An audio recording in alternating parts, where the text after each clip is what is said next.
Kisah Nabi Ibrahim alaihi salam. Nabi Ibrahim adalah putra Azar Tarikh bin Tahur, bin Saruj, bin Rau, bin Falij, bin Aabir, bin Syalih, bin Arfasyad, bin Sam, bin Nuh alaihi salam. Ia dilahirkan di sebuah tempat bernama Paddan Aram, dalam kerajaan Babylon, yang pada waktu itu diperintah oleh seorang raja bernama Namrud bin Kanaan. Kerajaan Babylon pada masa itu termasuk kerajaan yang makmur, rakyat hidup senang, sejahtera dalam keadaan serba cukup sandang maupun pandangan serta saranan-saranan yang menjadi keperluan pertumbuhan jasmani mereka. Akan tetapi tingkatan hidup rohani mereka masih berada di tingkat jahiliyah. Mereka tidak mengenal Tuhan pencipta mereka yang telah memurniakan mereka dengan segala kenikmatan dan kebahagiaan duniawi. Persembahan mereka adalah patung-patung yang mereka pahat sendiri dari batu-batu atau terbuat dari lumpur dan tanah. Raja mereka Namrud bin Kanaan menjalankan tampuk pemerintahnya dengan tangan besi dan kekuasaan mutlak. Semua kehendaknya harus terlaksana dan segala perintahnya merupakan undang-undang yang tidak dapat dilanggar atau ditawar. Kekuasaan yang besar yang berada di tangannya itu dan kemewahan hidup yang berlebih-lebihan yang ia nikmati lama-kelamaan menjadikan ia tidak puas dengan kedudukannya sebagai raja. Ia merasakan dirinya patut disembah oleh rakyatnya sebagai Tuhan. Ia berpikir jika rakyatnya mau dan rela menyembah patung-patung yang terbina dari batu yang tidak dapat memberi manfaat dan mendatangkan kebahagiaan bagi mereka, mengapa bukan dialah yang disembah sebagai Tuhan? Dia yang dapat berbicara, dapat mendengar, dapat berpikir, dapat memimpin mereka, membawa kemakmuran bagi mereka dan melepaskan dari kesengsaraan dan kesusahan. Dia yang dapat mengubah orang miskin menjadi kaya dan orang yang hina diangkatnya menjadi orang mulia. Di samping itu semuanya, ia adalah raja yang berkuasa dan memiliki negara yang besar dan luas. Di tengah-tengah masyarakat yang sedemikian buruknya lahir dan dibesarkanlah Nabi Ibrahim dari seorang ayah yang bekerja sebagai pemahat dan pedagang patung. Ia sebagai calon rasul dan pesuruh Allah yang akan membawa pelita kebenaran kepada kaumnya. Jauh-jauh telah diilhami akal sihat dan pikiran tajam serta kesadaran bahwa apa yang telah diperbuat oleh kaumnya termasuk ayahnya sendiri adalah perbuat yang sesat yang menandakan kebodohan dan kecetekan pikiran dan bahwa persembahan kaumnya kepada patung-patung itu adalah perbuatan mungkar yang harus dibanteras dan diperangi agar mereka kembali kepada persembahan yang benar, ialah persembahan kepada Tuhan yang Maha Esa, Tuhan pencipta alam semesta ini. Semasa remajanya Nabi Ibrahim sering disuruh ayahnya keliling kota menjajakan patung-patung buatannya, namun karena iman dan tauhid yang telah diilhamkan oleh Tuhan kepadanya, ia tidak bersemangat untuk menjajakan barang-barang itu. Bahkan secara mengejek ia menawarkan patung-patung ayahnya kepada calon pembeli dengan kata-kata, "Siapakah yang akan membeli patung-patung yang tidak berguna ini?" Petik 2. Nabi Ibrahim mendapatkan tempat khusus di sisi Allah Subhanahu wa Ta'ala. Ibrahim termasuk salah satu Nabi Ulul Azmi di antara 5 Nabi, di mana Allah Subhanahu wa Ta'ala mengambil dari mereka satu perjanjian yang berat. Kelima Nabi itu adalah Nabi Nuh, Nabi Ibrahim, Nabi Musa, Nabi Isa, dan Nabi Muhammad SAW sesuai dengan urutan diutusnya mereka. Ibrahim adalah seorang Nabi yang diuji oleh Allah Subhanahu wa Ta'ala dengan ujian yang jelas, yaitu ujian di atas kemampuan manusia biasa. Meskipun menghadapi ujian dan tantangan yang berat, Nabi Ibrahim tetap menunjukkan sebagai seorang hamba yang menepati janjinya dan selalu menunjukkan sikap terpuji. Allah Subhanahu wa Ta'ala berfirman, "Dan Ibrahim yang selalu menyempurnakan janji." Qs. An-Najm 37. Allah Subhanahu wa Ta'ala menghormati Ibrahim dengan penghormatan yang khusus. Allah Subhanahu wa Ta'ala menjadikan agamanya sebagai agama tauhid yang murni dan suci dari berbagai kotoran, dan Dia menjadikan akal sebagai alat penting dalam menilai kebenaran bagi orang-orang yang mengikuti agamanya. Allah Subhanahu wa Ta'ala berfirman, "Dan tidak ada yang benar kepada agama Ibrahim, melainkan orang yang memperbodoh dirinya sendiri, dan sungguh kami telah memilihnya di dunia dan sesungguhnya dia di akhirat benar-benar termasuk orang yang soleh." Qs. Al-Baqarah 130. Allah Subhanahu wa Ta'ala memuji Ibrahim dalam firman-Nya, "Sesungguhnya Ibrahim adalah seorang imam yang dapat dijadikan teladan lagi patuh kepada Allah dan hanif. Dan sekali-kali bukanlah dia termasuk orang-orang yang mempersekutukan Tuhan." Qs. An-Nahl 120. Termasuk keutamaan Allah Subhanahu wa Ta'ala yang diberikannya kepada Ibrahim adalah Dia menjadikannya sebagai imam bagi manusia dan menganugerahkan pada keturunannya kenabian dan penerimaan kitab wahyu.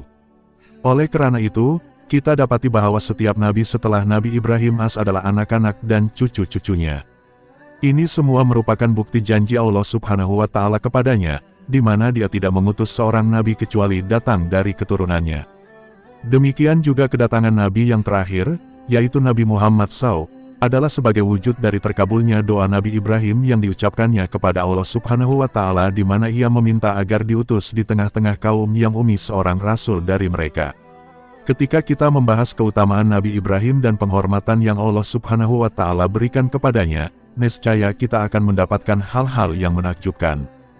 Kita di hadapan seorang manusia dengan hati yang suci. Manusia yang ketika diperintahkan untuk menyerahkan diri, ia pun segera berkata, bahwa aku telah menyerahkan diriku kepada pengatur alam semesta. Ia adalah seorang nabi yang pertama kali menamakan kita sebagai al-muslimin, orang-orang yang menyerahkan diri. Seorang nabi yang doanya terkabul dengan diutusnya Muhammad bin Abdullah Shallallahu Alaihi Wasallam, lah adalah seorang nabi yang merupakan datuk dan ayah daripada nabi yang datang setelahnya. Ia seorang nabi yang lembut yang penuh cinta kasih kepada manusia dan selalu kembali kepada jalan kebenaran. Allah Subhanahu wa Ta'ala berfirman, sesungguhnya Ibrahim itu benar-benar seorang yang penyantun lagi penghibah dan suka kembali kepada Allah. Qs. Hud 75, yaitu kesejahteraan dilimpahkan atas Ibrahim. Qs. As-Saffat 109. Demikianlah Allah Subhanahu wa Ta'ala sebagai pencipta memperkenalkan hambanya Ibrahim. Tidak kita temukan dalam kitab Allah Subhanahu wa Ta'ala penyebutan seorang nabi yang Allah Subhanahu wa Ta'ala angkat sebagai kekasihnya kecuali Ibrahim. Hanya ia yang Allah Subhanahu wa Ta'ala khususkan dengan firman-Nya. Dan Allah mengambil Ibrahim menjadi kesayangannya. Qs. An-Nisa 125. Para ulama berkata bahwa al-hulah adalah rasa cinta yang sangat. Demikianlah pengertian dari ayat tersebut. Allah Subhanahu wa Ta'ala mengangkat Ibrahim sebagai kekasihnya. Ini merupakan suatu kedudukan yang mulia dan sangat tinggi. Di hadapan kedudukan yang tinggi ini, Ibrahim duduk dan merenung, aku telah memperoleh dan apa yang aku peroleh. Hati apakah yang ada di dalam diri Nabi Ibrahim, rahmat apa yang diciptakan, dan kemuliaan apa yang dibentuk, dan cinta apa yang diberikan.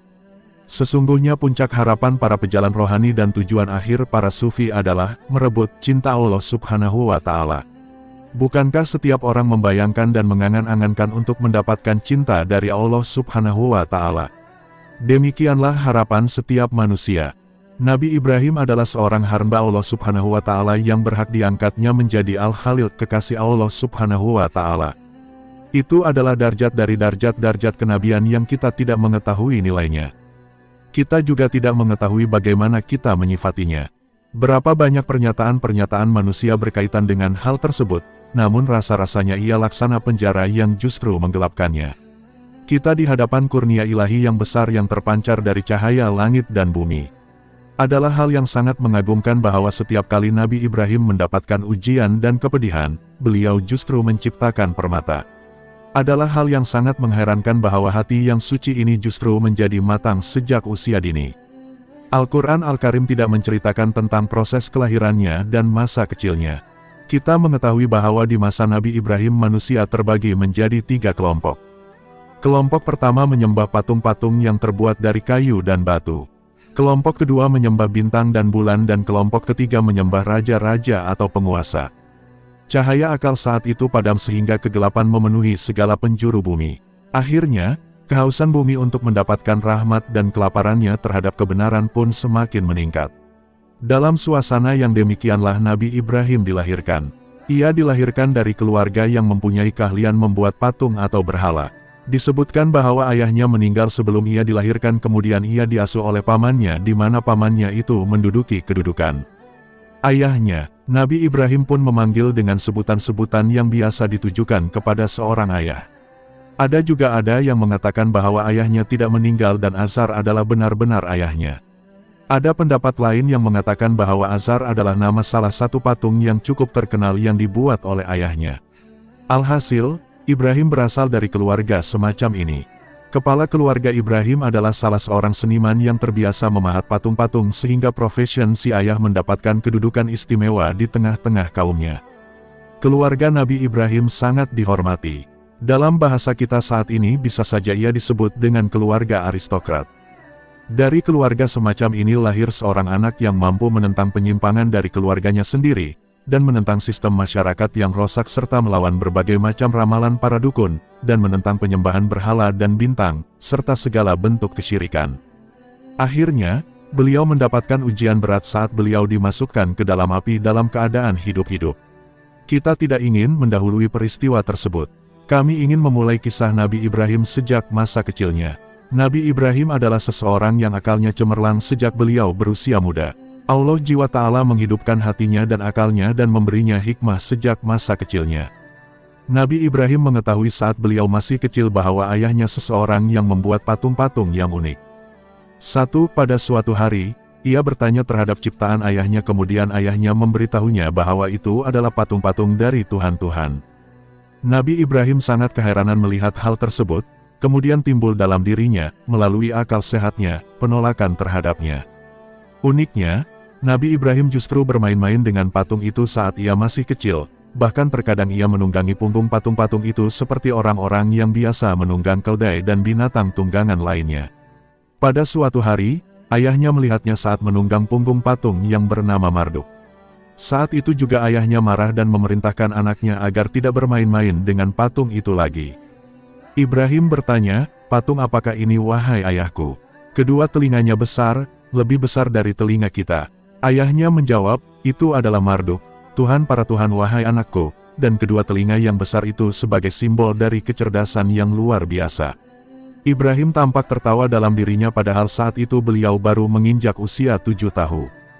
Injil Barnabas melalui lisan Nabi Isa menceritakan kepada kita, bahwa Nabi Ibrahim mengejek ayahnya saat beliau masih kecil. Suatu hari, Ibrahim bertanya kepada ayahnya, "Siapa yang menciptakan manusia wahai ayahku?" Si ayah menjawab, "Manusia, karena akulah yang membuatmu dan ayahku yang membuat aku." Ibrahim justru menjawab, "Tidak demikian wahai ayahku, karena aku pernah mendengar seseorang yang sudah tua yang berkata, 'Wahai Tuhanku, mengapa engkau tidak memberi aku anak?'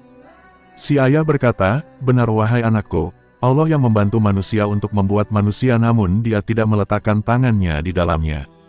Oleh karena itu, manusia harus menunjukkan kerendahan di hadapan Tuhannya dan memberikan korban untuknya."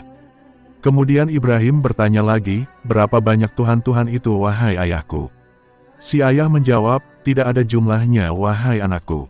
Ibrahim berkata, "Apa yang aku lakukan wahai ayahku jika aku mengabdi pada satu Tuhan lalu Tuhan yang lain membenciku karena aku tidak mengabdi padanya? Bagaimana terjadi persaingan dan pertentangan di antara Tuhan? Bagaimana seandainya Tuhan yang membenciku itu membunuh Tuhanku? Boleh jadi ia membunuhku juga." Si ayah menjawab dengan tertawa, "Kamu tidak perlu takut wahai anakku, karena tidak ada permusuhan di antara sesama Tuhan. Di dalam tempat penyembahan yang besar terdapat ribuan Tuhan dan sampai sekarang telah berlangsung 70 tahun. Meskipun demikian, belum pernah kita mendengar satu Tuhan memukul Tuhan yang lain." Ibrahim berkata, "Kalau begitu terdapat suasana harmonis dan kedamaian di antara mereka." Si ayah menjawab, "Benar." Ibrahim bertanya lagi, "Dari apa Tuhan-Tuhan itu diciptakan?" Orang tua itu menjawab, "Ini dari kayu-kayu pelepah kurma, itu dari zaitun, dan berhala kecil itu dari gading. Lihatlah alangkah indahnya, hanya saja, ia tidak memiliki nafas." Ibrahim berkata, "Jika para Tuhan tidak memiliki nafas, maka bagaimana mereka dapat memberikan nafas? Bila mereka tidak memiliki kehidupan, bagaimana mereka memberikan kehidupan? Wahai ayahku, pasti mereka bukan Allah." Mendengar ucapan Ibrahim itu, sang ayah menjadi berang dan marah sambil berkata, "Seandainya engkau sudah dewasa, nescaya aku pukul dengan kapak ini." Ibrahim berkata, "Wahai ayahku, jika para Tuhan membantu dalam penciptaan manusia, maka bagaimana mungkin manusia menciptakan Tuhan? Jika para Tuhan diciptakan dari kayu, maka membakar kayu merupakan kesalahan besar, tetapi katakanlah wahai ayahku, bagaimana engkau menciptakan Tuhan-Tuhan dan membuat baginya Tuhan yang cukup baik, namun bagaimana Tuhan-Tuhan membantumu untuk membuat anak-anak yang cukup banyak sehingga engkau menjadi orang yang paling kuat di dunia?" Selesailah dialog antara Ibrahim dan ayahnya dengan terjadinya pemukulan oleh si ayah terhadap Ibrahim. Kemudian berlalulah hari demi hari dan Ibrahim menjadi besar. Sejak usia anak-anak, hati Ibrahim menanam rasa benci terhadap patung-patung yang dibuat oleh ayahnya sendiri. Ibrahim tidak habis mengerti, bagaimana manusia yang berakal membuat patung-patung dengan tangannya sendiri kemudian setelah itu ia sujud dan menyembah terhadap apa yang dibuatnya.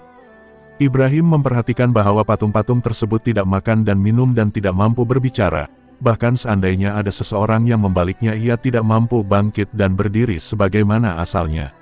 Bagaimana manusia membayangkan bahwa patung-patung tersebut dapat mendatangkan bahaya dan memberikan manfaat? Pemikiran ini banyak merisaukan Ibrahim dalam tempo yang lama. Apakah mungkin semua kaumnya bersalah sementara hanya ia yang benar? Bukankah yang demikian ini sangat mengherankan? Kaum Nabi Ibrahim mempunyai tempat penyembahan yang besar yang dipenuhi berbagai macam berhala. Di tengah-tengah tempat penyembahan itu terdapat mihrab yang diletakkan di dalamnya patung-patung yang paling besar. Ibrahim mengunjungi tempat itu bersama ayahnya saat ia masih kecil. Ibrahim memandang berhala-berhala yang terbuat dari batu-batuan dan kayu itu dengan pandangan yang menghinakan. Hal ini sangat mengherankan masyarakat pada saat itu karena saat memasuki tempat penyembahan itu, mereka menampakkan ketundukan dan kehormatan di hadapan patung-patung. Bahkan mereka menangis dan memohon berbagai macam hal. Seakan-akan patung-patung itu mendengar apa yang mereka keluhkan dan bicarakan. Mula-mula pemandangan tersebut membuat Ibrahim tertawa kemudian lama-lama Ibrahim marah. Hal yang mengherankan baginya bahwa manusia-manusia itu semuanya tertipu, dan yang semakin mempersulit masalah adalah, ayah Ibrahim ingin agar Ibrahim menjadi dukun saat ia besar. Ayah Ibrahim tidak menginginkan apa-apa kecuali agar Ibrahim memberikan penghormatan kepada patung-patung itu, namun ia selalu mendapati Ibrahim menentang dan meremehkan patung-patung itu. Pada suatu hari Ibrahim bersama ayahnya masuk di tempat penyembahan itu. Saat itu terjadi suatu pesta dan perayaan di hadapan patung-patung, dan di tengah-tengah perayaan tersebut terdapat seorang tokoh dukun yang memberikan pengarahan tentang kehebatan Tuhan berhala yang paling besar. Dengan suara yang penuh penghayatan, dukun itu memohon kepada patung agar menyayangi kaumnya dan memberi mereka rezeki. Tiba-tiba keheningan saat itu dipecah oleh suara Ibrahim yang ditujukan kepada tokoh dukun itu, "Hai tukang dukun, ia tidak akan pernah mendengarmu. Apakah engkau meyakini bahwa ia mendengar?" Saat itu manusia mulai kaget. Mereka mencari dari mana asal suara itu. Ternyata mereka mendapati bahwa suara itu suara Ibrahim. Lalu tokoh dukun itu mulai menampakkan kerisauan dan kemarahannya. Tiba-tiba si ayah berusaha menenangkan keadaan dan mengatakan bahwa anaknya sakit dan tidak mengetahui apa yang dikatakan. Lalu keduanya keluar dari tempat penyembahan itu. Si ayah menemani Ibrahim menuju tempat tidurnya dan berusaha menidurkannya dan meninggalkannya setelah itu. Namun, Ibrahim tidak begitu saja mau tidur ketika beliau melihat kesesatan yang menimpa manusia. Beliau pun segera bangkit dari tempat tidurnya. Beliau bukan seorang yang sakit. Beliau merasa dihadapkan pada peristiwa yang besar. Beliau menganggap mustahil bahwa patung-patung yang terbuat dari kayu-kayu dan batu-batuan itu menjadi Tuhan bagi kaumnya. Ibrahim keluar dari rumahnya menuju ke gunung. Beliau berjalan sendirian di tengah kegelapan. Beliau memilih salah satu gua di gunung, lalu beliau menyandarkan punggungnya dalam keadaan duduk termenung. Beliau memperhatikan langit. Beliau mulai bosan memandang bumi yang dipenuhi dengan suasana jahiliyah yang bersandarkan kepada berhala. Tidak lama setelah Nabi Ibrahim memperhatikan langit kemudian beliau melihat-lihat berbagai bintang yang disembah di bumi. Saat itu hati Nabi Ibrahim, sebagai pemuda yang masih belia, merasakan kesedihan yang luar biasa. Lalu beliau melihat apa yang di belakang bulan dan bintang. Hal itu sangat mengagumkannya. Mengapa manusia justru menyembah ciptaan Tuhan? Bukankah semua itu muncul dan tenggelam dengan izinnya? Nabi Ibrahim mengalami dialog internal dalam dirinya. Allah SWT menceritakan keadaan ini dalam surah Al-An'am. Dan ingatlah, di waktu Ibrahim berkata kepada bapaknya Azar, "Pantaskah kamu menjadikan berhala-berhala sebagai Tuhan-Tuhan? Sesungguhnya aku melihat kamu dan kaummu dalam kesesatan yang nyata. Dan demikianlah kami perlihatkan kepada Ibrahim tanda-tanda keagungan kami yang terdapat di langit dan di bumi, dan kami memperlihatkannya agar Ibrahim itu termasuk orang-orang yang yakin." Ketika malam menjadi gelap, dia melihat sebuah bintang, lalu dia berkata, "Inilah Tuhanku." Tetapi tatkala bintang itu tenggelam, dia berkata, "Saya tidak suka kepada yang tenggelam." Qs. Al-An'am 74-76. Al-Quran tidak menceritakan kepada kita peristiwa atau suasana yang dialami Ibrahim saat menyatakan sikapnya dalam hal itu, tapi kita merasa dari konteks ayat tersebut bahwa pengumuman ini terjadi di antara kaumnya. Dan tampak bahwa kaumnya merasa puas dengan hal tersebut. Mereka mengira bahwa Ibrahim menolak penyembahan berhala dan cenderung pada penyembahan bintang. Kita ketahui bahwa di zaman Nabi Ibrahim manusia menjadi 3 bahagian. Sebahagian mereka menyembah berhala, sebahagian lagi menyembah bintang, dan sebahagian yang lain menyembah para raja. Namun di saat pagi, Nabi Ibrahim mengingatkan kaumnya dan membuat mereka terkejut di mana bintang-bintang yang diyakininya kemarin kini telah tenggelam. Ibrahim mengatakan bahwa ia tidak menyukai yang tenggelam. Allah Subhanahu wa Ta'ala berfirman, ketika malam telah menjadi gelap, dia melihat sebuah bintang, lalu dia berkata, inilah Tuhanku. Qs. Al-An'am 76.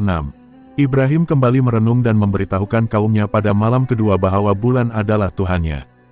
Kaum Nabi Ibrahim tidak mengetahui atau tidak memiliki kapasiti logik yang cukup atau kecerdasan yang cukup, bahwa sebenarnya Ibrahim ingin menyadarkan dengan cara sangat lembut dan penuh cinta. Bagaimana mereka menyembah Tuhan yang terkadang tersembunyi dan terkadang muncul atau terkadang terbit dan terkadang tenggelam. Mula-mula kaum Nabi Ibrahim tidak mengetahui yang demikian itu. Pertama-tama Ibrahim menyanjung bulan, tetapi ternyata bulan seperti bintang yang lain, ia pun muncul dan tenggelam. Allah Subhanahu wa Ta'ala berfirman. Kemudian tatkala dia melihat sebuah bulan terbit, dia berkata, inilah Tuhanku. Tetapi setelah bulan itu terbenam, dia berkata, sesungguhnya jika Tuhanku tidak memberi petunjuk kepadaku, pastilah aku termasuk orang-orang yang sesat. Qs. Al-An'am 77. Kita perhatikan di sini bahwa beliau berbicara dengan kaumnya tentang penolakan penyembahan terhadap bulan.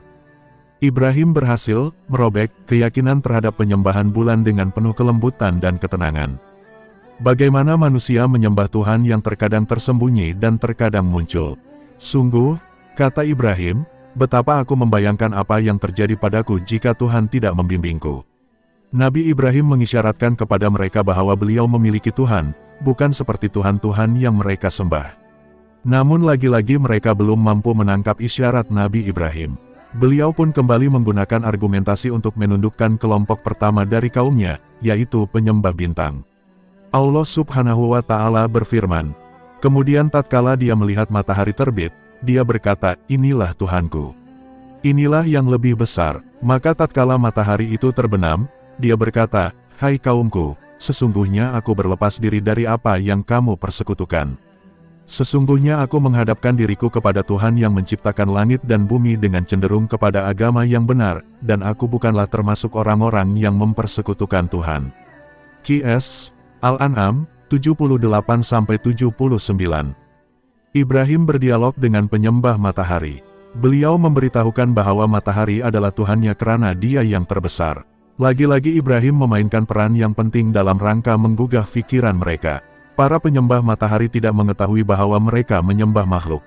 Jika mereka mengira bahwa ia adalah besar, maka Allah Subhanahu wa Ta'ala Maha Besar.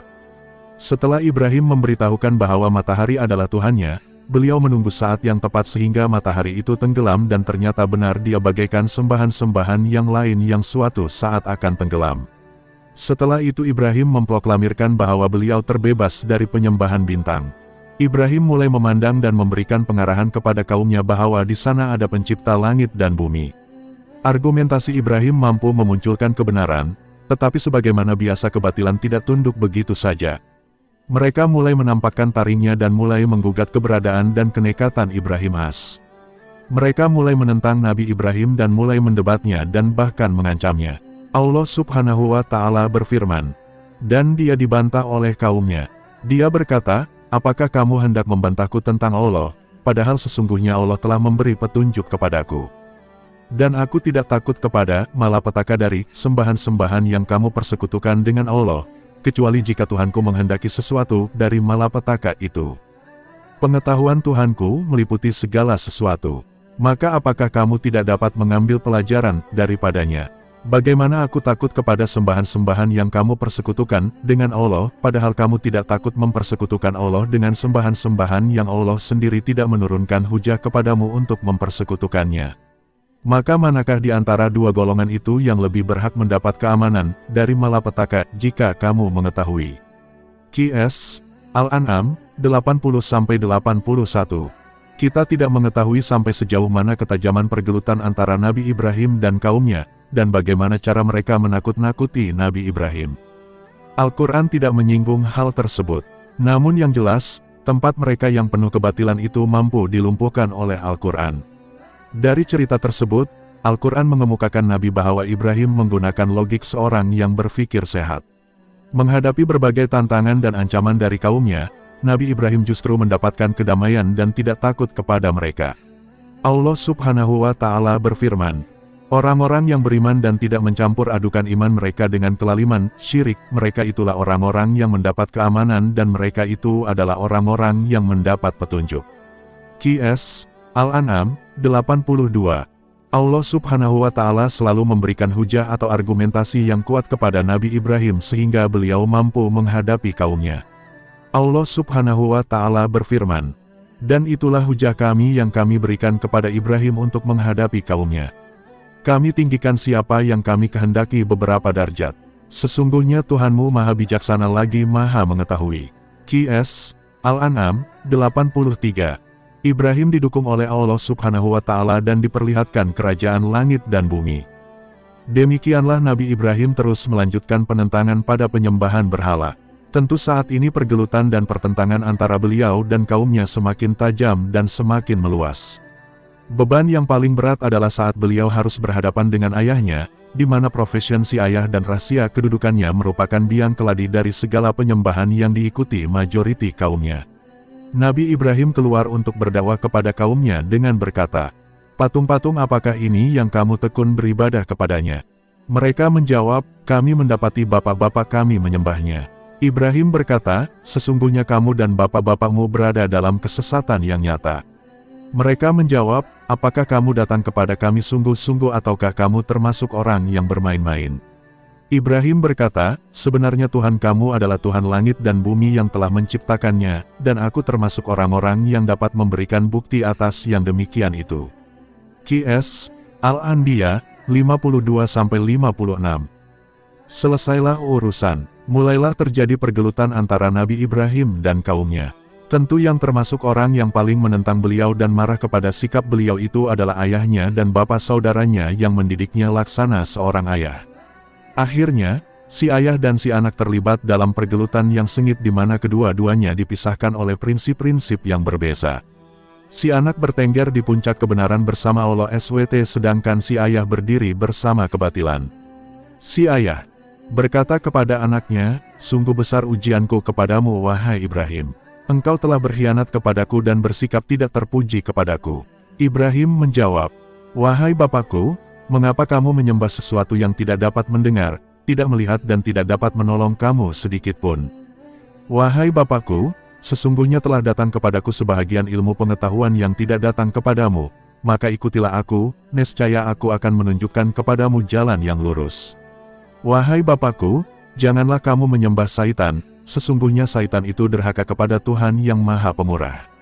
Wahai bapakku, sesungguhnya aku khawatir bahwa kamu akan ditimpa azab dan Tuhan yang Maha Pemurah, maka kamu menjadi kawan bagi Saitan."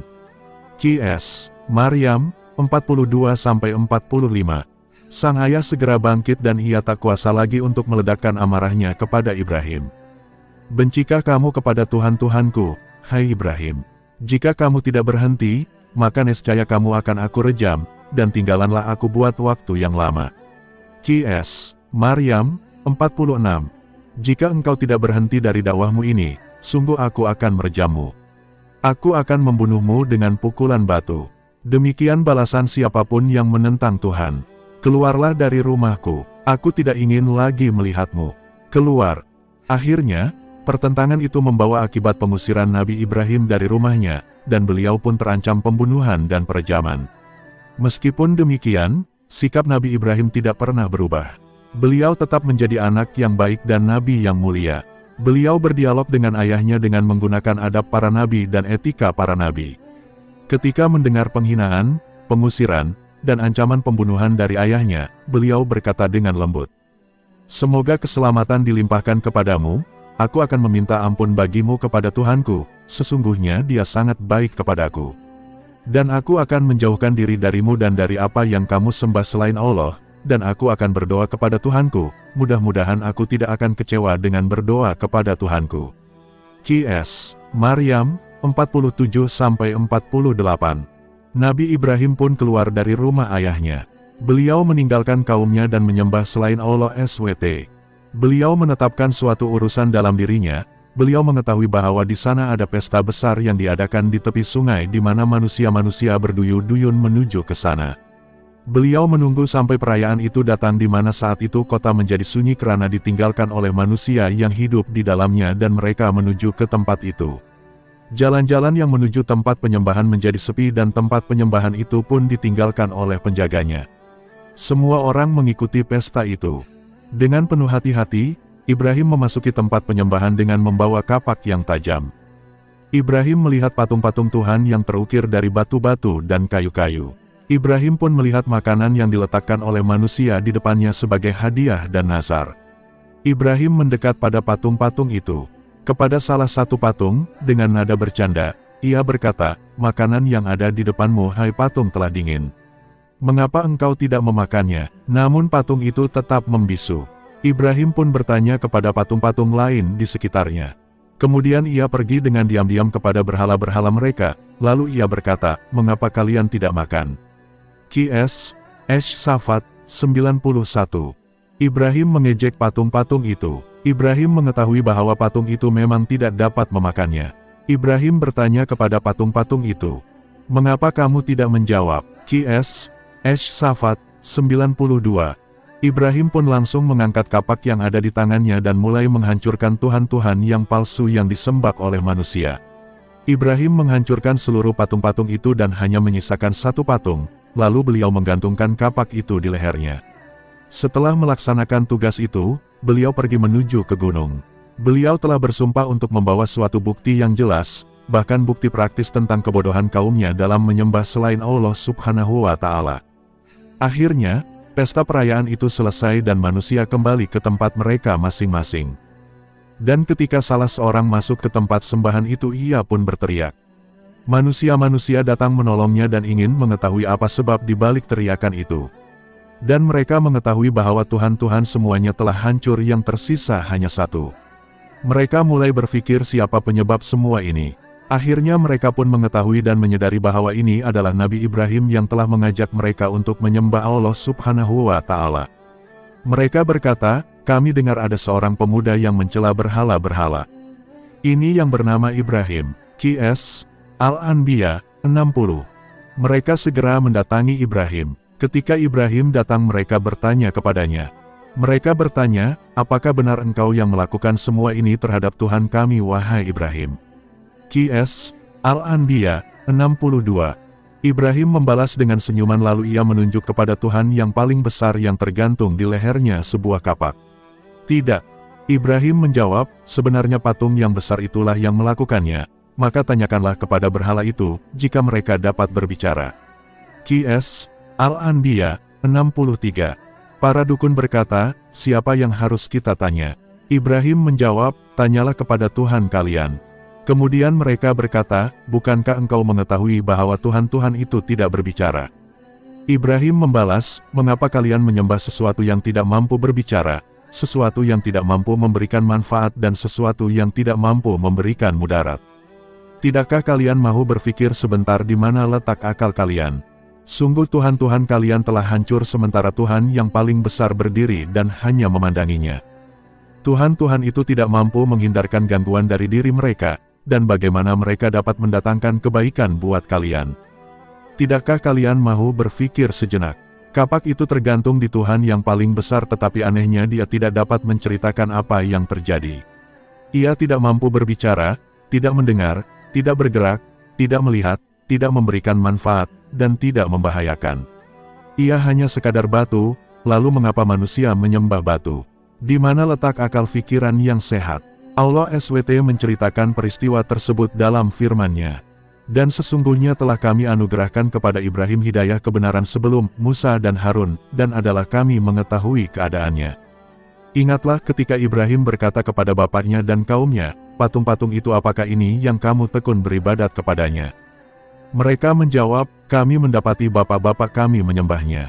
Ibrahim menjawab, "Sesungguhnya kamu dan bapak-bapakmu berada dalam kesesatan yang nyata." Mereka menjawab, apakah kamu datang kepada kami dengan sungguh-sungguh ataukah kamu termasuk orang-orang yang bermain-main?" Ibrahim berkata, "Sebenarnya Tuhan kamu ialah Tuhan langit dan bumi yang telah menciptakannya. Dan aku termasuk orang-orang yang dapat memberikan bukti atas apa yang demikian itu. Demi Allah, sesungguhnya aku akan melakukan tipu daya terhadap berhala-berhalamu sesudah kamu pergi meninggalkannya." Maka Ibrahim membuat berhala-berhala itu hancur berpotong-potong, kecuali yang terbesar induk dari patung-patung yang lain, agar mereka kembali untuk bertanya kepadanya. Mereka berkata, "Siapakah yang melakukan perbuatan ini terhadap Tuhan-Tuhan kami? Sesungguhnya dia termasuk orang-orang yang zalim." Mereka berkata, "Kami mendengar ada seorang pemuda yang mencela berhala-berhala ini yang bernama Ibrahim." Mereka berkata, "Kalau demikian, bawalah dia dengan cara yang dapat dilihat orang banyak, agar mereka menyaksikannya." Mereka bertanya, "Apakah kamu yang melakukan perbuatan ini terhadap Tuhan-Tuhan kami, hai Ibrahim?" Ibrahim menjawab, "Sebenarnya patung yang besar itulah yang melakukannya, maka tanyakanlah kepada berhala itu, jika mereka dapat berbicara." Maka mereka telah kembali kepada kesadaran mereka dan lalu berkata, "Sesungguhnya kamu sekalian adalah orang-orang yang menganiaya diri sendiri." Kemudian kepala mereka jadi tertunduk lalu berkata, "Sesungguhnya kamu, hai Ibrahim, telah mengetahui bahwa berhala-berhala itu tidak dapat berbicara." Ibrahim berkata, "Maka mengapakah kamu menyembah selain Allah sesuatu yang tidak dapat memberi manfaat sedikit pun tidak dapat pula memberi mudarat kepada kamu? Ah, celakalah kamu dan apa yang kamu sembah selain Allah. Maka apakah kamu tidak memahaminya?" Mereka berkata, "Bakarlah dia dan bantulah Tuhan-Tuhan kami jika kamu benar-benar hendak bertindak." Qs. Al-Anbiya, 51-68. Nabi Ibrahim mampu menundukkan mereka dengan argumentasi dan logik berpikir yang sehat. Tetapi mereka membalasnya dengan menetapkan akan menggantungnya di dalam api. Sungguh ini sangat mengherankan. Suatu mahkamah yang mengerikan digelar di mana si tertuduh akan dihukum dengan pembakaran. Demikianlah masalah pergelutan antara pemikiran, atau antara nilai-nilai, atau antara prinsip-prinsip selalu terjadi dan selalu membara di tengah-tengah masyarakat. Nabi Ibrahim sudah berusaha untuk menggugah hati dan pikiran ketika beliau mengisyaratkan kepada Tuhan yang paling besar dan menuduhnya bahwa ialah yang menghancurkan Tuhan-Tuhan yang lain. Nabi Ibrahim meminta kepada mereka untuk bertanya kepada para Tuhan itu, tentang siapa yang membuatnya hancur. Tetapi para Tuhan itu tidak mampu berbicara, lalu mengapa manusia menyembah sesuatu yang tidak mampu berbicara dan tidak mengerti apa-apa? Ketika Nabi Ibrahim berhasil merobohkan argumentasi mereka, maka orang-orang yang sombong bangkit untuk menenangkan suasana. Para penentang itu tidak mahu manusia akan menyembah selain berhala. Mereka pun mengatakan akan menggantung dan akan membakar Ibrahim hidup-hidup. Nabi Ibrahim pun ditangkap lalu disiapkanlah tempat pembakaran. Para penentang itu berkata kepada pengikutnya, "Bakarlah Ibrahim, dan tolonglah Tuhan kalian jika kalian benar-benar menyembahnya." Mereka pun terpengaruh dengan ucapan tersebut. Mereka pun menyiapkan alat-alat untuk membakar Nabi Ibrahim. Tersebarlah berita itu di kerajaan dan di seluruh negeri. Manusia-manusia berdatangan dari berbagai pelosok, dari gunung-gunung, dari berbagai desa, dan dari berbagai kota untuk menyaksikan balasan yang diterima bagi orang yang berani menentang Tuhan, bahkan menghancurkannya. Mereka menggali lubang besar yang dipenuhi kayu-kayu, batu-batu, dan pohon-pohon lalu mereka menyalakan api di dalamnya. Kemudian mereka mendatangkan manjanik, yaitu suatu alat yang dapat digunakan untuk melempar Nabi Ibrahim ke dalam api sehingga ia jatuh ke dalam lubang api. Mereka meletakkan Nabi Ibrahim setelah mereka mengikat kedua tangannya dan kakinya pada manjanik itu. Api pun mulai menyala dan asapnya mulai membumbung ke langit. Manusia yang melihat peristiwa itu berdiri agak jauh dari galian api itu karena saking panasnya. Lalu, seorang tokoh dukun memerintahkan agar Ibrahim dilepaskan ke dalam api. Tiba-tiba malaikat Jibril berdiri di hadapan Nabi Ibrahim dan bertanya kepadanya, "Wahai Ibrahim, tidakkah engkau memiliki keperluan?" Nabi Ibrahim menjawab, "Aku tidak memerlukan sesuatu darimu." Nabi Ibrahim pun dilepaskan lalu dimasukkan ke dalam kubangan api. Nabi Ibrahim terjatuh dalam api. Api pun mulai mengelilinginya, lalu Allah Subhanahu wa Ta'ala menurunkan perintah kepada api. Allah Subhanahu wa Ta'ala berkata, "Kami berfirman, wahai api jadilah engkau dingin dan membawa keselamatan kepada Ibrahim." Qs. Al-Anbiya, 69. Api pun tunduk kepada perintah Allah Subhanahu wa Ta'ala sehingga ia menjadi dingin dan membawa keselamatan bagi Nabi Ibrahim. Api hanya membakar tali-tali yang mengikat Nabi Ibrahim. Nabi Ibrahim dengan tenang berada di tengah-tengah api seakan-akan beliau duduk di tengah-tengah taman. Beliau memuji Allah SWT, Tuhannya dan mengagungkannya. Yang ada di dalam hatinya hanya cinta kepada Sang Kekasih, yaitu Allah Subhanahu wa Ta'ala. Hati Nabi Ibrahim tidak dipenuhi rasa takut atau menyesal atau berkeluh kesah. Yang ada dalam hati beliau hanya cinta semata. Api pun menjadi damai dan menjadi dingin. Sesungguhnya orang-orang yang cinta kepada Allah Subhanahu wa Ta'ala tidak akan merasakan ketakutan. Para pembesar dan para dukun mengamat-amati dari jauh betapa panasnya api itu. Bahkan api terus menyala dalam tempo yang lama, sehingga orang-orang kafir mengira bahwa api itu tidak pernah padam. Ketika api itu padam, mereka dibuat terkejut ketika melihat Nabi Ibrahim keluar dari kubangan api dalam keadaan selamat. Wajah mereka menjadi hitam karena terpengaruh asap api sementara wajah Nabi Ibrahim berseri-seri dan tampak diliputi dengan cahaya dan kebesaran. Bahkan pakaian yang dipakai Nabi Ibrahim pun tidak terbakar, dan beliau tidak tersentuh sedikit pun oleh api. Nabi Ibrahim pun keluar dari api itu bagaikan beliau keluar dari taman. Lalu orang-orang kafir pun berteriak keheranan. Mereka pun mendapatkan kekalahan dan kerugian. Allah Subhanahu wa Ta'ala berfirman, mereka hendak berbuat makar terhadap Ibrahim, maka kami menjadikan mereka itu orang-orang yang paling rugi. Qs. Al-Anbiya, 70. Al-Quran tidak menceritakan kepada kita tentang usia Nabi Ibrahim saat menghancurkan berhala-berhala kaumnya. Al-Quran juga tidak menceritakan berapa usia beliau saat memikul tanggung jawab dakwah dan menyeru di jalan Allah Subhanahu wa Ta'ala. Melalui pelacakan nas-nas dapat diketahui bahwa Nabi Ibrahim saat itu masih muda belia, ketika melakukan peristiwa besar itu. Bukti hal itu adalah, ketika para kaumnya mendengar penghancuran berhala, mereka berkata, kami mendengar ada seorang pemuda yang mencela berhala-berhala ini yang bernama Ibrahim. Qs. Al-Anbiya, 60. Injil Barnabas menceritakan bahwa Nabi Ibrahim menghancurkan patung-patung sebelum Allah Subhanahu wa Ta'ala mewajibkannya berdakwah. Injil Barnabas mengatakan pada pasal ke-29 bahwa Nabi Ibrahim mendengar suatu suara yang memanggil-manggilnya. Nabi Ibrahim bertanya, siapa yang memanggilku? Ketika itu Nabi Ibrahim mendengar suara yang berkata, aku adalah malaikat Jibril. Nabi Ibrahim menjadi takut, tetapi malaikat itu segera menenangkannya sambil berkata, jangan takut, hai Ibrahim karena engkau adalah kekasih Allah Subhanahu wa Ta'ala, dan ketika engkau menghancurkan Tuhan-Tuhan sembahan manusia, Allah Subhanahu wa Ta'ala memilihmu sebagai pemimpin para malaikat dan para nabi. Kemudian, masih kata Injil Barnabas, Nabi Ibrahim bertanya apa yang harus dilakukan untuk menyembah Tuhan para malaikat dan para nabi. Jibril menjawab, bahwa hendaklah beliau pergi ke sumber ini dan mandi, agar dapat mendaki gunung sehingga Allah Subhanahu wa Ta'ala berbicara dengannya. Kemudian Nabi Ibrahim mendaki gunung, lalu Allah Subhanahu wa Ta'ala menyerunya. Nabi Ibrahim menjawab, siapa yang memanggilku? Allah Subhanahu wa Ta'ala berkata, aku adalah Tuhanmu, hai Ibrahim. Nabi Ibrahim gemetar ketakutan dan sujud di atas bumi dan beliau berkata, wahai Tuhanku, bagaimana hamba-Mu mendengar seruan-Mu sementara ia adalah tanah dan abu? Di sanalah Allah Subhanahu wa Ta'ala memerintahkannya agar beliau bangkit karena Allah Subhanahu wa Ta'ala telah memilihnya sebagai hambanya dan dia telah memberkatinya dan orang-orang yang mengikutinya. Riwayat tersebut menentukan waktu pemilihan Nabi Ibrahim dan waktu pengangkatannya sewaktu beliau menghancurkan berhala dan penyembahan manusia. Demikianlah yang diceritakan oleh Al-Quran Al-Karim dalam firman-Nya.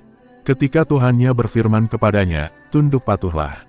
Ibrahim menjawab, aku tunduk patuh kepada Tuhan semesta alam. Qs. Al-Baqarah, 131. Alhasil, masa pemilihan Allah Subhanahu wa Ta'ala terhadap Nabi Ibrahim tidak ditentukan dalam Al-Quran, sehingga kita tidak dapat memberikan satu jawaban pasti tentang hal itu, tapi yang mampu kita utarakan adalah, bahwa Nabi Ibrahim mampu membuat argumen yang cukup jelas untuk menghancurkan argumen para penyembah berhala. Sebagaimana beliau mampu sebelumnya menghancurkan argumen para penyembah bintang, sehingga hanya tersisa satu argumen yang harus disampaikan kepada para penguasa dan para raja. Dengan demikian, orang-orang kafir telah mendapatkan seluruh argumen kebenaran. Nabi Ibrahim pun akhirnya terlibat adu argumentasi dengan raja yang menyangka bahwa dirinya adalah Tuhan kaumnya. Raja itu menyuruh mereka untuk menyembahnya. Dalam rangka menjaga kepentingannya, boleh jadi memang ia menyangka bahwa dirinya Tuhan. Karena Allah Subhanahu wa Ta'ala telah memberikannya suatu kerajaan yang besar, ia lupa bahwa ia hanya manusia biasa. Kita tidak mengetahui apakah ia seorang raja atas kaum Nabi Ibrahim lalu ia mendengar kisah mukjizatnya kemudian ia memanggilnya untuk berdebat dengan beliau, atau mungkin ia raja dari daerah lain. Tapi yang kita ketahui bahwa pertemuan di antara keduanya menyebabkan jatuhnya argumen-argumen orang kafir. Allah Subhanahu wa Ta'ala menceritakan hal tersebut dengan firman-Nya. Apakah kamu tidak memperhatikan orang yang mendebat Ibrahim tentang Tuhannya Allah karena Allah telah memberikan kepada orang itu pemerintahan, kekuasaan. Ketika Ibrahim mengatakan, Tuhanku ialah yang menghidupkan dan mematikan. Orang itu berkata, saya dapat menghidupkan dan mematikan. Ibrahim berkata, sesungguhnya Allah menerbitkan matahari dari timur, maka terbitkanlah dia dari barat. Lalu heran terdiamlah orang kafir itu, dan Allah tidak memberi petunjuk kepada orang-orang yang lalim. Qs. Al-Baqarah, 258. Allah Subhanahu wa Ta'ala sengaja tidak menyebut nama raja itu karena dianggap tidak penting, sebagaimana Al-Quran juga tidak menyebut dialog panjang yang terjadi antara Nabi Ibrahim dan dia. Barangkali raja itu berkata kepada Nabi Ibrahim, aku mendengar bahwa Anda mengajak manusia untuk menyembah Tuhan yang baru dan meninggalkan Tuhan yang lama. Nabi Ibrahim menjawab, tiada Tuhan lain selain Allah yang Maha Esa. Si raja berkata, apa yang dilakukan oleh Tuhanmu yang tidak dapat aku lakukan? Raja yang terkena penyakit sombong dan bangga diri itu adalah raja yang tidak tahu diri. Penghormatan manusia dan ketertundukan manusia kepadanya itu justru meningkatkan kesombongannya. Nabi Ibrahim mendengar apa yang dikatakan oleh si raja.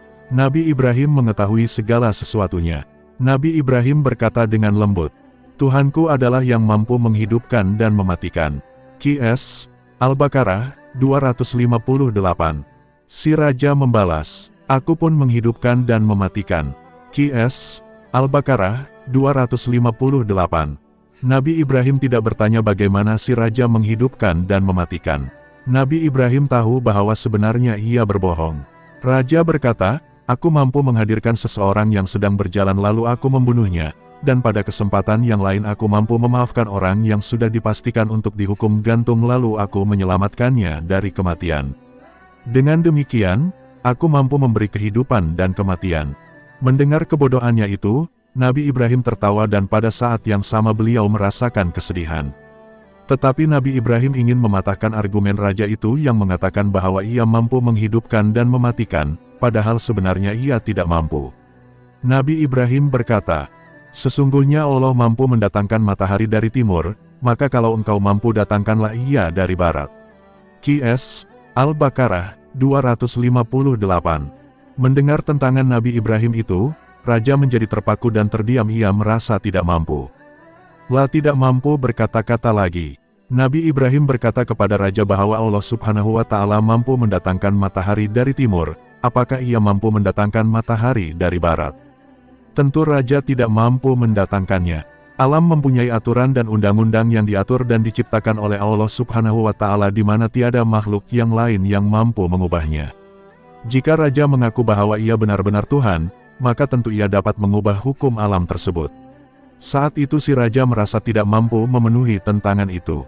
Ia justru membisu. Ia tidak mengetahui apa yang harus dikatakannya dan apa yang harus dilakukannya. Setelah orang-orang kafir diam membisu, Nabi Ibrahim meninggalkan istana raja. Kemudian kebenaran Nabi Ibrahim tersebar di segala penjuru negeri. Manusia mulai ramai-ramai membicarakan mukjizatnya dan keselamatannya dari api. Manusia menyinggung bagaimana sikap raja ketika mendengar tentangan Nabi Ibrahim, dan bagaimana si raja menjadi membisu dan tidak mengetahui apa yang harus dikatakannya. Nabi Ibrahim tetap melanjutkan dakwahnya di jalan Allah Subhanahu wa Ta'ala. Nabi Ibrahim mencurahkan tenaga dan upayanya untuk membimbing kaumnya. Nabi Ibrahim berusaha menyadarkan mereka dengan berbagai cara. Meskipun beliau sangat cinta dan menyayangi mereka, mereka malah justru marah kepadanya dan malah mengusirnya. Dan tiada yang beriman bersamanya kecuali seorang perempuan dan seorang lelaki. Perempuan itu bernama Sarah yang kemudian menjadi istrinya sedangkan laki-laki itu adalah Lut yang kemudian menjadi nabi setelahnya. Ketika Nabi Ibrahim mengetahui bahwa tidak seorang pun beriman selain kedua orang tersebut, ia menetapkan untuk berhijrah. Sebelum beliau berhijrah, ia mengajak ayahnya beriman. Kemudian Nabi Ibrahim mengetahui bahwa ayahnya adalah musuh Allah SWT dan dia tidak akan beriman. Nabi Ibrahim pun berlepas diri darinya dan memutuskan hubungan dengannya. Untuk kedua kalinya dalam kisah para nabi kita mendapati hal yang mengagetkan. Dalam kisah Nabi Nuh kita menemukan bahwa si ayah seorang nabi dan si anak seorang kafir, sedangkan dalam kisah Nabi Ibrahim justru sebaliknya, si ayah yang menjadi kafir dan si anak yang menjadi nabi. Dalam kedua kisah tersebut kita mengetahui bahwa seorang mukmin berlepas diri dari musuh Allah SWT, meskipun dia adalah anaknya dan ayahnya. Melalui kisah tersebut, Allah SWT memberitahukan kepada kita bahwa hubungan satu-satunya yang harus dipelihara dan harus diperhatikan di antara hubungan-hubungan kemanusiaan adalah hubungan keimanan, bukan hanya hubungan darah. Allah SWT berfirman dalam surah At-Taubah, dan permintaan ampun dari Ibrahim kepada Allah untuk bapaknya, tidak lain hanyalah karena suatu janji yang telah diikrarkannya kepada bapaknya itu. Maka tatkala jelas bagi Ibrahim bahwa bapaknya itu adalah musuh Allah, maka Ibrahim berlepas diri darinya. Sesungguhnya Ibrahim adalah seorang yang sangat lembut hatinya lagi penyantun. Qs. At-Taubah, 114. Nabi Ibrahim keluar meninggalkan negerinya dan memulai petualangannya dalam hijrah. Nabi Ibrahim pergi ke kota yang bernama Aur dan ke kota yang lain bernama Haran, kemudian beliau pergi ke Palestina bersama istrinya, satu-satunya wanita yang beriman kepadanya. Beliau juga disertai Lut, satu-satunya lelaki yang beriman kepadanya. Allah SWT berfirman, maka Lut membenarkan kenabiannya. Dan berkatalah Ibrahim, sesungguhnya aku akan berpindah ke tempat yang diperintahkan Tuhanku kepadaku, sesungguhnya dialah yang maha perkasa lagi maha bijaksana. Qs. Al-Ankabut, 26. Setelah ke Palestina, Nabi Ibrahim pergi ke Mesir. Selama perjalanan ini Nabi Ibrahim mengajak manusia untuk menyembah Allah SWT, bahkan beliau berjuang dalam hal itu dengan gigih. Beliau mengabdi dan membantu orang-orang yang tidak mampu dan orang-orang yang lemah. Beliau menegakkan keadilan di tengah-tengah manusia dan menunjukkan kepada mereka jalan yang benar. Istri Nabi Ibrahim, Sarah, tidak melahirkan, lalu Raja Mesir memberikan seorang pembantu dari Mesir yang dapat membantunya. Nabi Ibrahim telah menjadi tua dan rambutnya memutih di mana beliau menggunakan usianya hanya untuk berdakwah di jalan Allah SWT. Sarah berpikir bahwa ia dan Nabi Ibrahim tidak akan mempunyai anak. Lalu ia berpikir bagaimana seandainya wanita yang membantunya itu dapat menjadi istri kedua dari suaminya. Wanita Mesir itu bernama Hajar. Akhirnya, Sarah menikahkan Nabi Ibrahim dengan Hajar, kemudian Hajar melahirkan anaknya yang pertama yang dinamakan oleh ayahnya dengan nama Ismail. Nabi Ibrahim saat itu menginjak usia yang sangat tua ketika Hajar melahirkan anak pertamanya, Ismail. Nabi Ibrahim hidup di bumi Allah SWT dengan selalu menyembahnya, bertasbih, dan menyucikannya. Kita tidak mengetahui berapa jauh jarak yang ditempuh Nabi Ibrahim dalam perjalanannya. Beliau adalah seorang musafir di jalan Allah SWT.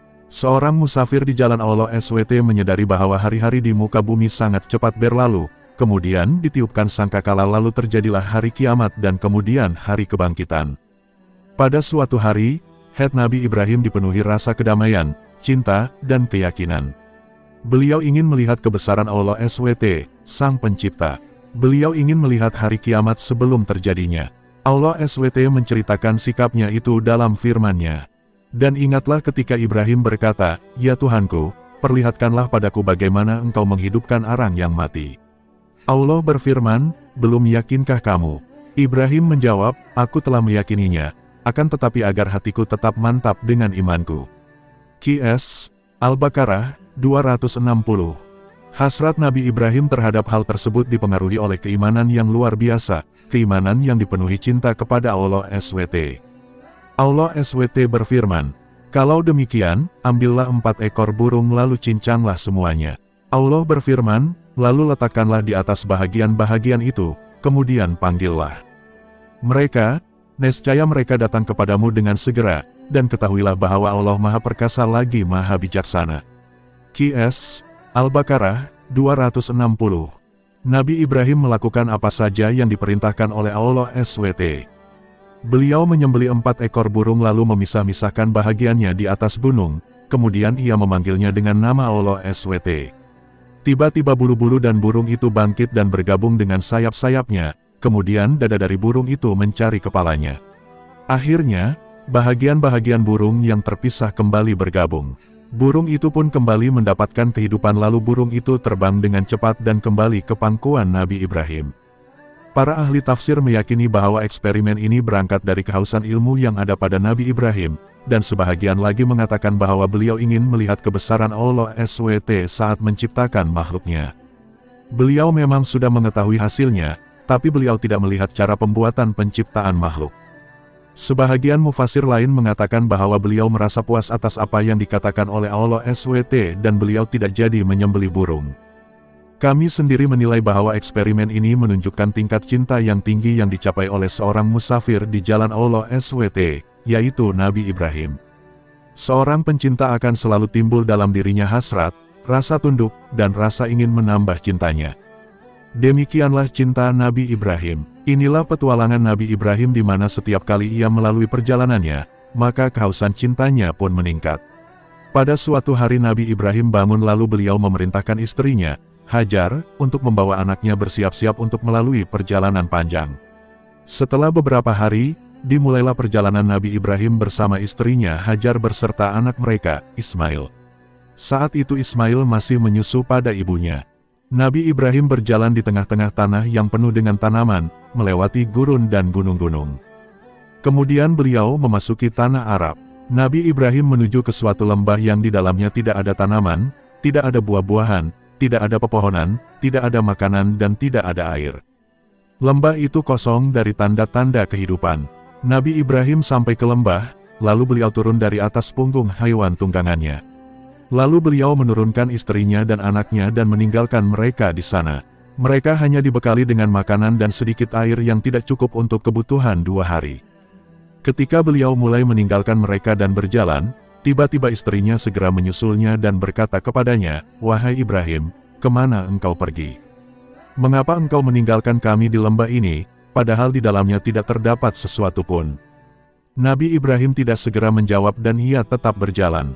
Istrinya pun kembali mengatakan perkataan yang dikatakan sebelumnya. Namun Nabi Ibrahim tetap diam. Akhirnya, si istri memahami bahwa Nabi Ibrahim tidak bersikap demikian kecuali mendapat perintah dari Allah SWT. Kemudian si istri bertanya, apakah Allah SWT memerintahkannya yang demikian ini? Nabi Ibrahim menjawab, benar. Istri yang beriman itu berkata, kalau begitu, kita tidak akan disia-siakan. Nabi Ibrahim menuju ke tempat di suatu gunung lalu beliau mengangkat kedua tangannya untuk berdoa kepada Allah SWT.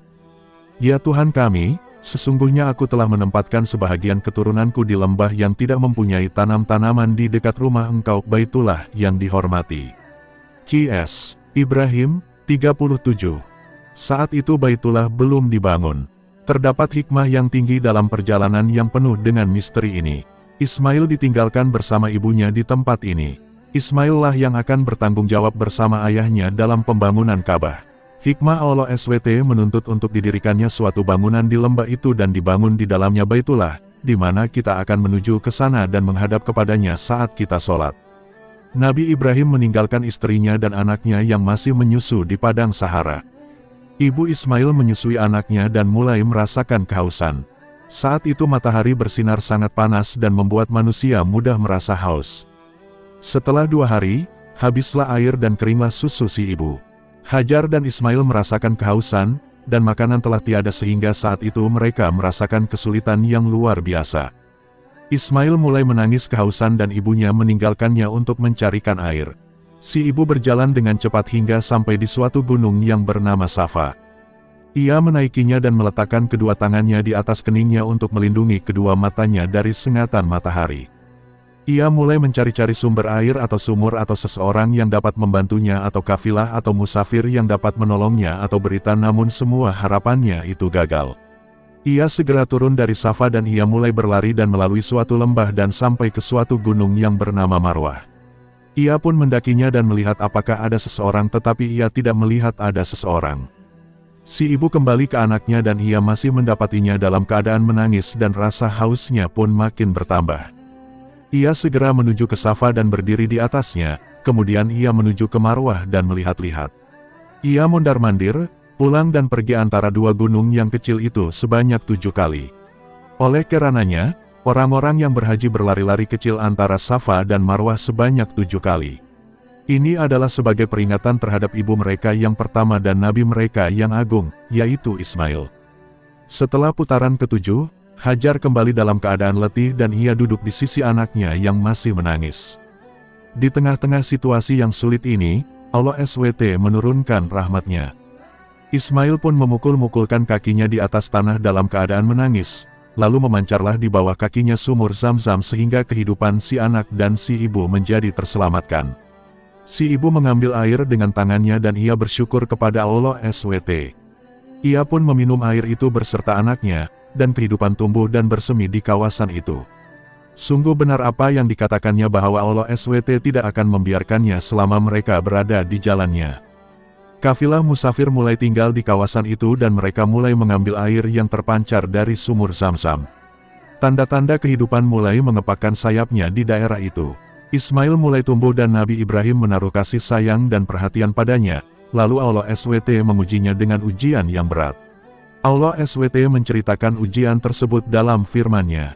Dan Ibrahim berkata, sesungguhnya aku pergi menghadap kepada Tuhanku, dan Dia akan memberi petunjuk kepadaku. Ya Tuhanku, anugerahkan kepadaku seorang anak, yang termasuk orang-orang yang soleh. Maka kami beri dia kabar gembira dengan seorang anak yang amat sabar. Maka tatkala anak itu sampai pada umur sanggup berusaha bersama-sama Ibrahim. Ibrahim berkata, hai anakku, sesungguhnya aku melihat dalam mimpi bahwa aku menyembelihmu. Maka fikirkanlah apa pendapatmu. Ia menjawab, hai bapakku, kerjakanlah apa yang diperintahkan kepadamu. Insya Allah kamu akan mendapatiku termasuk orang-orang yang sabar. Tatkala keduanya telah berserah diri dan Ibrahim membaringkan anaknya atas pelipisnya, nyatalah kesabaran keduanya. Dan kami panggillah dia, hai Ibrahim, sesungguhnya engkau telah membenarkan mimpi itu, sesungguhnya demikianlah kami memberi balasan kepada orang-orang yang berbuat baik. Sesungguhnya ini benar-benar suatu ujian yang nyata. Dan kami tebus anak itu dengan seekor sembelihan yang besar. Kami abadikan untuk Ibrahim itu pujian yang baik di kalangan orang-orang yang datang kemudian, yaitu kesejahteraan dilimpahkan atas Ibrahim. Demikianlah kami memberi balasan kepada orang-orang yang berbuat baik. Sesungguhnya ia termasuk hamba-hamba kami yang beriman. Qs. Safat 99-111. Perhatikanlah bagaimana Allah SWT menguji hamba-hambanya. Renungkanlah bentuk ujian tersebut. Kita sekarang berada di hadapan seorang nabi yang hatinya merupakan hati yang paling lembut dan paling penyayang di muka bumi. Hatinya penuh dengan cinta kepada Allah SWT dan cinta kepada makhluknya. Nabi Ibrahim mendapatkan anak saat beliau menginjak usia senja, padahal sebelumnya beliau tidak membayangkan akan memperoleh kurnia seorang anak. Nabi Ibrahim tidur, dan dalam tidurnya beliau melihat dirinya sedang menyembelih anaknya, anak satu-satunya yang dicintainya. Timbullah pergolakan besar dalam dirinya. Sungguh salah kalau ada orang mengira bahwa tidak ada pergolakan dalam dirinya. Nabi Ibrahim benar-benar diuji dengan ujian yang berat. Ujian yang langsung berhubungan dengan emosi kebapaan yang penuh dengan cinta dan kasih sayang. Nabi Ibrahim berpikir dan merenung. Kemudian datanglah jawaban bahwa Allah SWT melihatkan kepadanya bahwa mimpi para nabi adalah mimpi kebenaran. Dalam mimpinya, Nabi Ibrahim melihat bahwa ia menyembelih anak satu-satunya. Ini adalah wahyu dari Allah SWT dan perintah darinya untuk menyembelih anaknya yang dicintainya. Sebagai pencinta sejati, Nabi Ibrahim tidak merasakan kegelisahan dari hal tersebut. Ia tidak menggugat perintah Allah SWT itu. Nabi Ibrahim adalah penghulu para pencinta. Nabi Ibrahim berpikir tentang apa yang dikatakan kepada anaknya ketika ia menidurkannya di atas tanah untuk kemudian menyembelihnya. Lebih baik baginya untuk memberitahu anaknya dan hal itu lebih menenangkan hatinya daripada memaksanya untuk menyembelih. Akhirnya, Nabi Ibrahim pergi untuk menemui anaknya. Ibrahim berkata, wahai anakku sesungguhnya aku melihat di dalam mimpi, aku menyembelihmu, maka bagaimana pendapatmu? Qs. Safat 102. Perhatikanlah bagaimana kasih sayang Nabi Ibrahim dalam menyampaikan perintah kepada anaknya. Lah menyerahkan urusan itu kepada anaknya, apakah anaknya akan menaati perintah tersebut? Bukankah perintah tersebut adalah perintah dari Tuhannya? Ismail menjawab sama dengan jawaban dari ayahnya itu bahwa perintah itu datangnya dari Allah SWT yang karenanya si ayah harus segera melaksanakannya. Wahai ayahku, kerjakanlah yang diperintahkan Tuhanmu. Insya Allah engkau mendapatiku sebagai orang-orang yang sabar. Qs. Ash-Shafat, 102. Perhatikanlah jawaban si anak. Ia mengetahui bahwa ia akan disembelih sebagai pelaksanaan perintah Tuhan, namun ia justru menenangkan hati ayahnya bahwa dirinya akan bersabar. Itulah puncak dari kesabaran. Barangkali si anak akan merasa berat ketika harus dibunuh dengan cara disembelih sebagai pelaksanaan perintah Allah SWT.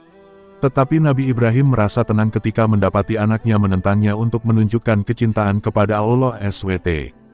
Kita tidak mengetahui perasaan sesungguhnya Nabi Ibrahim ketika mendapati anaknya menunjukkan kesabaran yang luar biasa.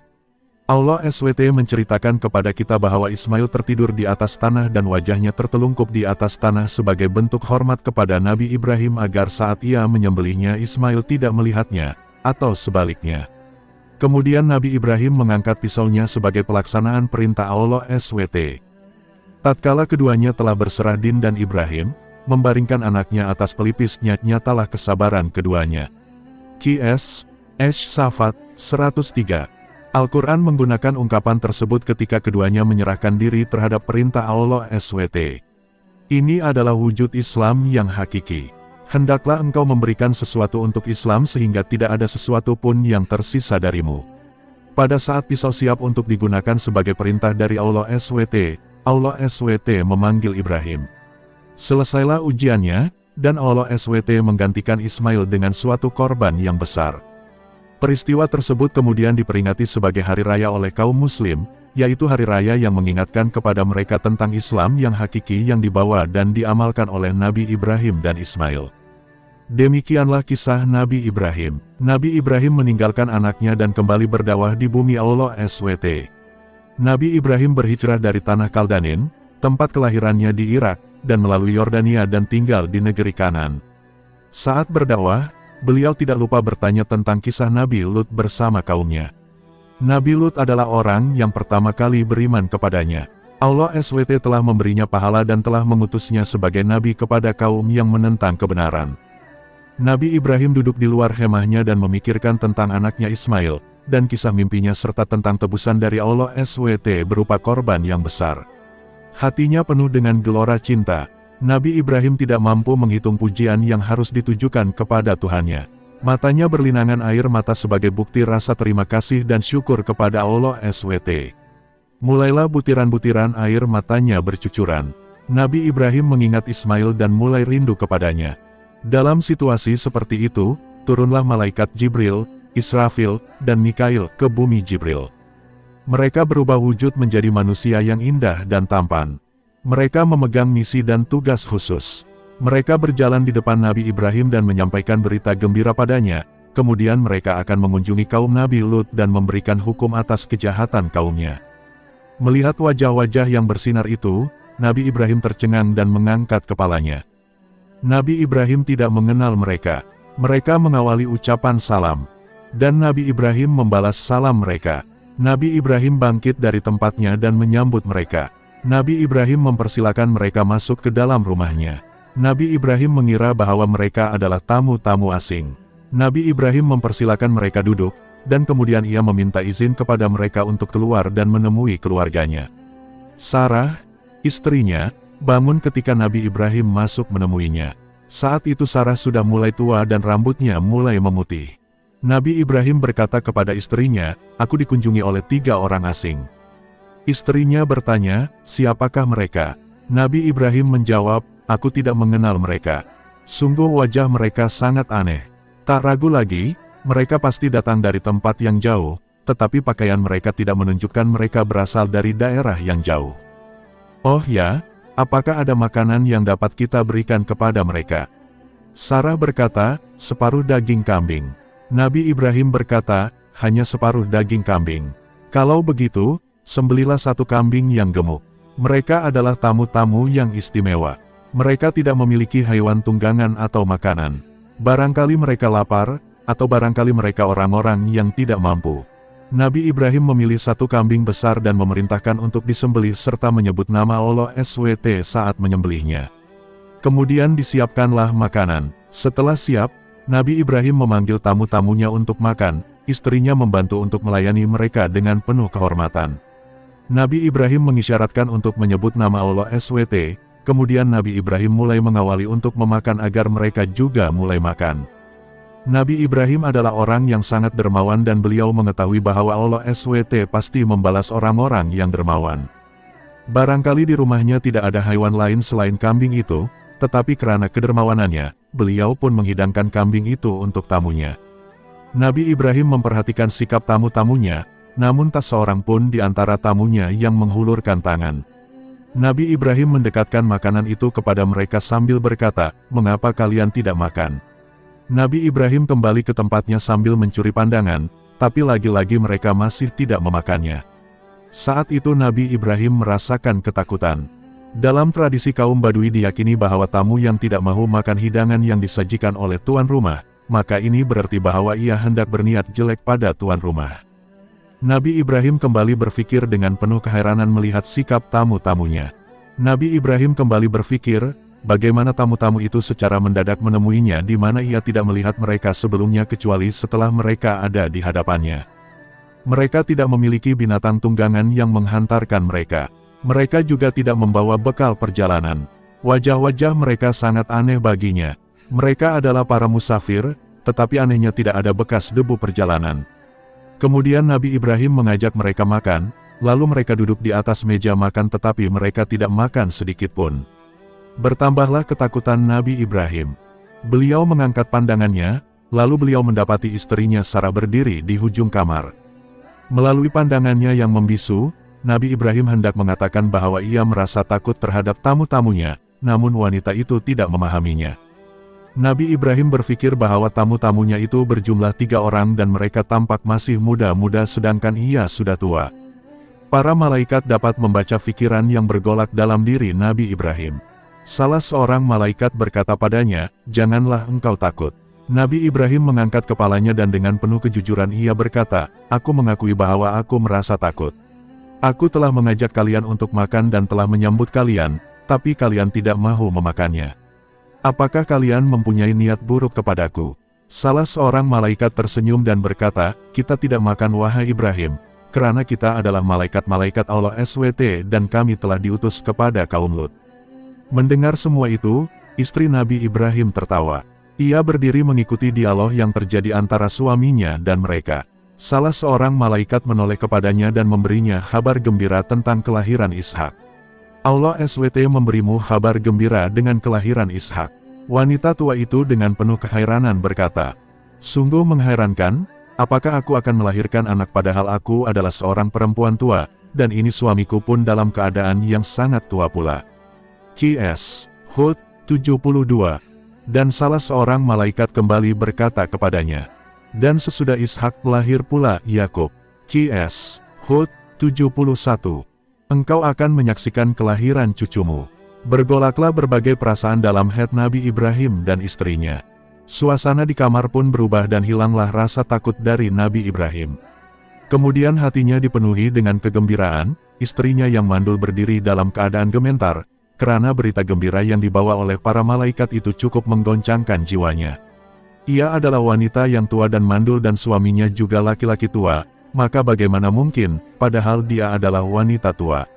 Di tengah-tengah berita yang cukup menggoncangkan tersebut, Nabi Ibrahim bertanya, "Apakah kamu memberi kabar gembira kepadaku padahal usiaku telah lanjut, maka dengan cara bagaimanakah terlaksananya berita gembira yang kamu kabarkan ini?" Qs. Al-Hijr 54. Apakah beliau ingin mendengarkan kabar gembira untuk kedua kalinya, ataukah ia ingin agar hatinya menjadi tenang dan mendengar kedua kalinya kurnia dari Allah SWT padanya? Ataukah Nabi Ibrahim ingin menampakkan kegembiraannya kedua kalinya? Para malaikat menegaskan padanya bahwa mereka membawa berita gembira yang penuh dengan kebenaran. Mereka menjawab, "Kami menyampaikan kabar gembira kepadamu dengan benar, maka janganlah kamu termasuk orang-orang yang berputus asa." Qs. Al-Hijr 55.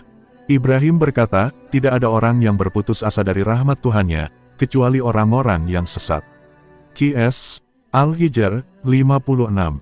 Para malaikat tidak memahami perasaan kemanusiaannya, maka mereka melarangnya agar jangan sampai berputus asa. Nabi Ibrahim memahamkan mereka bahwa ia tidak berputus asa, tetapi yang ditampakkannya hanya sekadar kegembiraan. Kemudian istri Nabi Ibrahim turut bergabung dalam pembicaraan bersama mereka, lalu bertanya dengan penuh keheranan, apakah aku akan melahirkan sementara aku adalah wanita yang sudah tua? Sungguh hal ini sangat mengherankan. Para malaikat menjawab. Para malaikat itu berkata, apakah kamu merasa heran tentang ketetapan Allah? Itu adalah rahmat Allah dan keberkatannya, dicurahkan atas kamu, hai Ahlul Bait. Sesungguhnya Allah Maha Terpuji lagi Maha Pemurah. Qs. Hud 73. Berita gembira itu bukan sesuatu yang sederhana dalam kehidupan Nabi Ibrahim dan istrinya. Nabi Ibrahim tidak mempunyai anak kecuali Ismail, di mana ia meninggalkannya di tempat yang jauh, di Jazirah Arab, istrinya Sarah selama puluhan tahun bersamanya dan tidak memberinya anak. Ia sendiri yang menikahkan Nabi Ibrahim dengan pembantunya, Hajar. Maka dari Hajar lahirlah Ismail, sedangkan Sarah tidak memiliki anak. Oleh karena itu, Sarah memiliki kerinduan besar terhadap anak. Para malaikat berkata padanya, sesungguhnya itu terjadi dengan kehendak Allah SWT. Demikianlah yang diinginkannya kepadanya dan pada suaminya. Kemudian saat ia berusia senja, ia mendapatkan kabar gembira di mana ia akan melahirkan seorang anak.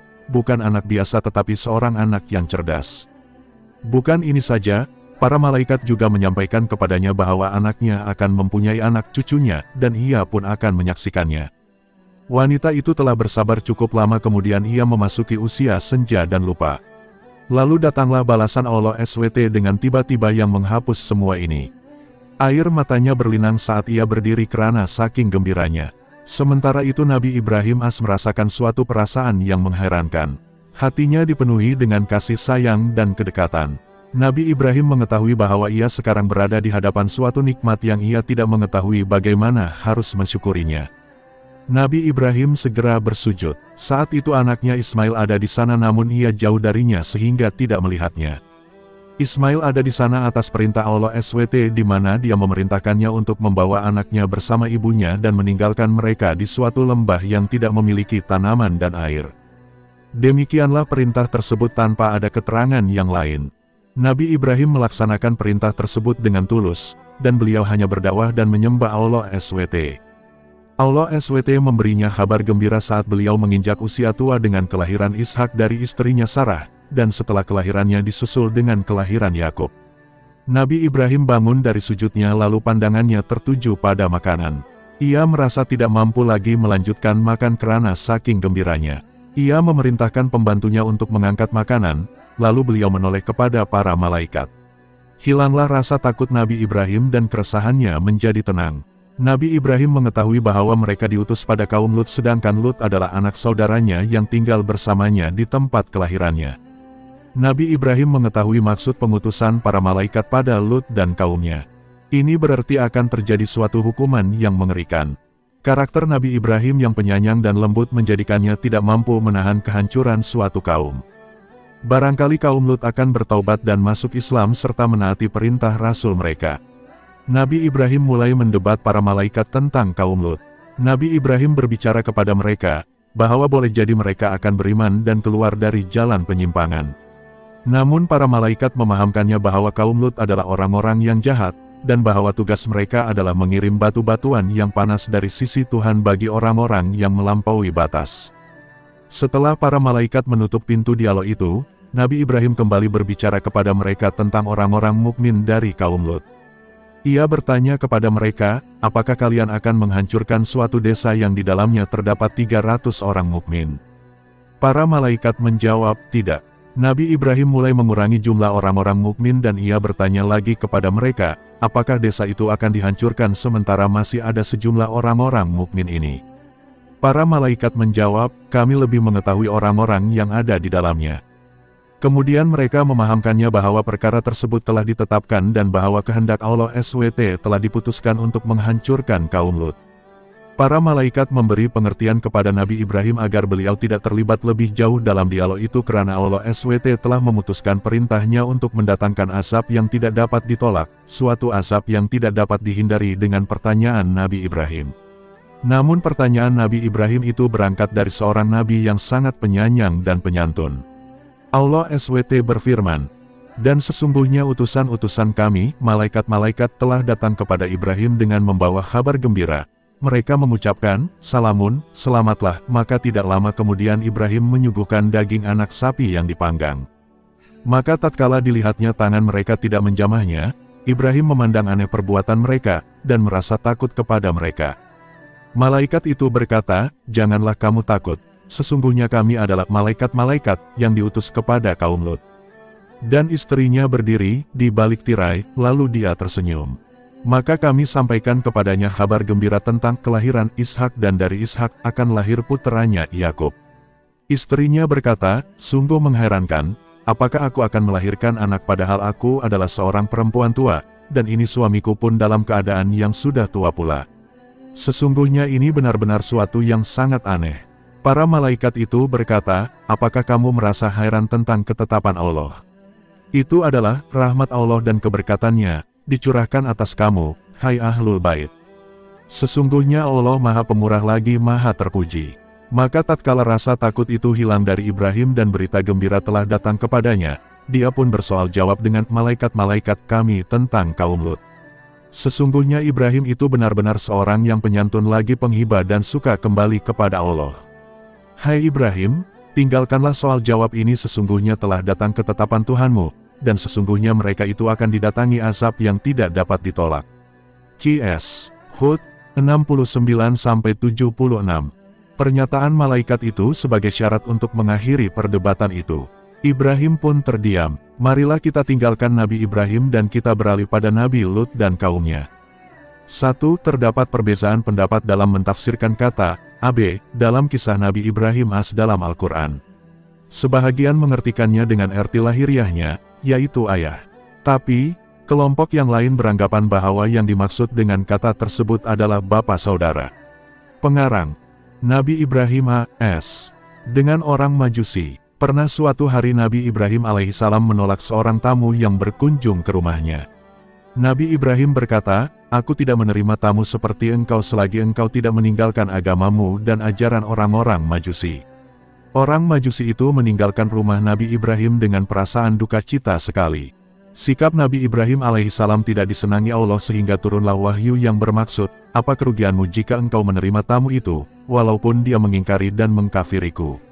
Allah akan menggantikan makanan dan minuman yang engkau berikan kepadanya selama 70 tahun. Setelah menerima wahyu tersebut Nabi Ibrahim sungguh menyesal di atas tindakannya dan keesokan harinya Nabi Ibrahim alaihissalam pergi mencari orang Majusi itu dan mempelawannya supaya sudi datang ke rumahnya sekali lagi. Kata orang Majusi itu, pelik sungguh, semalam engkau mengusirku, tetapi hari ini engkau mengajak aku pergi ke rumahmu. Nabi Ibrahim menceritakan tentang wahyu yang diterimanya setelah menghalau orang Majusi itu. Orang Majusi itu berkata, sungguh baik Tuhanmu memperlakukan aku sebegini, walaupun aku ini orang kafir. Orang Majusi itu berkata lagi, hulurlah tanganmu. Sambil berjabat tangan aku bersaksi bahwa tiada Tuhan yang lain melainkan Allah dan engkau adalah pesuruh Allah. Semenjak dari itu orang Majusi itu mengikuti ajaran Nabi Ibrahim alaihissalam.